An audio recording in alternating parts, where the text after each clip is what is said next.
What happens when a fun bachelor trip deep in the woods turns into a deadly game of survival? Prey follows Roman and his friends as they set out for a relaxing weekend of hiking and camping, until a mysterious sniper starts picking them off one by one. What begins as laughter and bonding quickly spirals into fear, betrayal, and chaos as the group realizes they're being hunted for reasons they can't understand. So, let's dive straight in.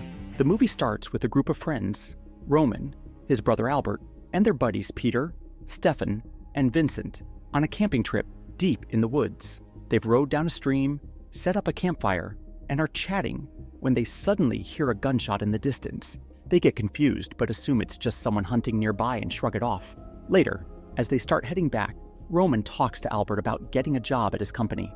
Along the way, they notice a small toy lying near a tree, which Albert picks up as a keepsake. The group splits up while hiking down a hill.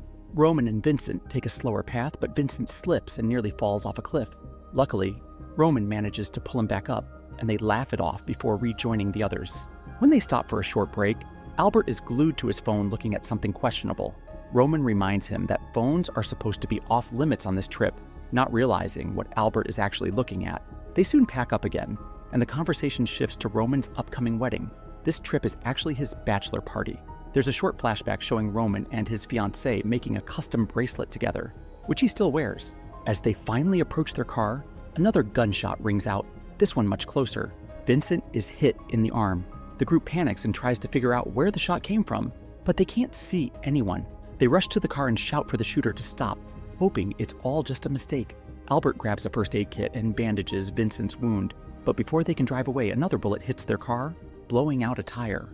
They yell again to make themselves known, but it's no use. Then the car's windshield is shot, followed by the side window. That's when they realize this isn't an accident. Someone is trying to kill them. Albert suggests they try to drive off even with the flat tire, but before they can, more shots hit the car. With no cell service to call for help, they decide their only option is to run into the forest. As they sprint for cover, Albert's phone falls out of his pocket. Roman tells him to grab it quickly, despite the danger. Albert runs back, and a bullet lands right beside him. It's like the shooter is toying with them. Still, they all manage to escape into the forest and keep running, constantly looking over their shoulders. They stop for a quick rest, and Roman notices a small ornament placed on the grass, but they ignore it and decide to head toward a highway they saw earlier during the trip. It's far away, but they start walking anyway. Along the way, Albert's foot gets stuck in a small hole. The others help him out, but he finds a weird-looking cut on his leg. We then see a flashback of Roman and his fiancée again, this time at the beach. She gets stung by a jellyfish, and he helps her back to shore. Then we're back in the forest, where Peter slips into a stream and starts complaining loudly. They give him a plastic bag to cover his wet foot before moving on. After several hours of hiking, they spot a woman standing beside a lake, peacefully admiring the view. Peter calls out to her, begging for help, but she doesn't respond. When she finally turns to face them, she silently picks up a rifle and shoots Peter in the head with perfect aim. The others immediately run for their lives as the woman calmly reloads. While fleeing, Albert twists his ankle but pushes through. They find a trench and use it to hide. Everyone is in shock, especially after seeing their friend die so suddenly. After walking a while longer, they come across a path that leads to a small cabin. Hoping for safety, they rush inside and see a woman at the reception desk. They ask if she has a phone, and luckily, there's a landline.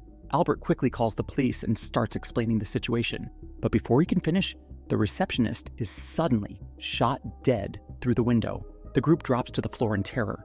They peek outside and see the sniper standing nearby, firing more rounds at the cabin. One bullet hits Vincent in the neck, and he starts bleeding heavily. Roman crawls over to help him, but before he can do much, Vincent gets shot in the head. Now only a few of them are left. They can hear footsteps approaching outside. Roman throws jars of jam at the shooter, which manages to hit her, and gives the others a chance to escape out the back. They run into another path, trying to stay quiet. The sniper walks dangerously close to them without noticing, so they slowly slip back into the forest. But she spots them again and fires several shots as they duck behind trees. Eventually, she catches up and points her gun at them. They're exhausted, out of ideas, and have no fight left. They raise their hands in surrender. But to their surprise, she doesn't shoot. She just stares at them for a moment, then lowers her gun and lets them go. After wandering aimlessly through the forest, hoping to find a way out, the group spots the sniper again.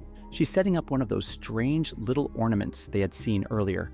While she's distracted, Roman throws a branch in the opposite direction to make some noise.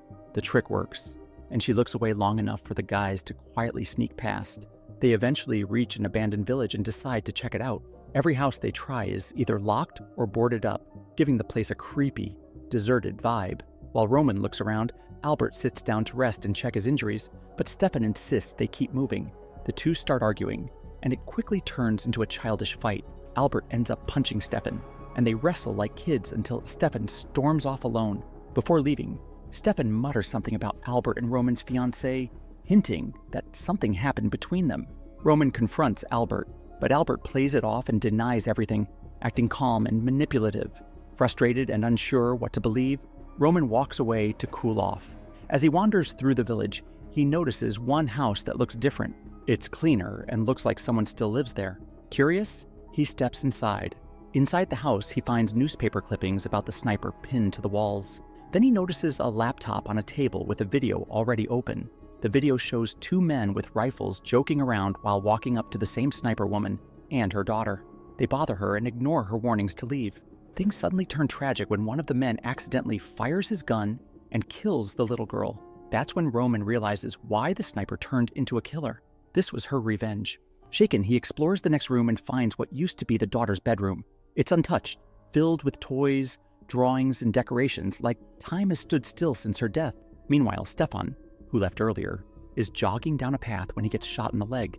He screams, alerting the others. Roman and Albert rush toward the sound, but before they can reach him, the sniper fires again, hitting Stefan multiple times.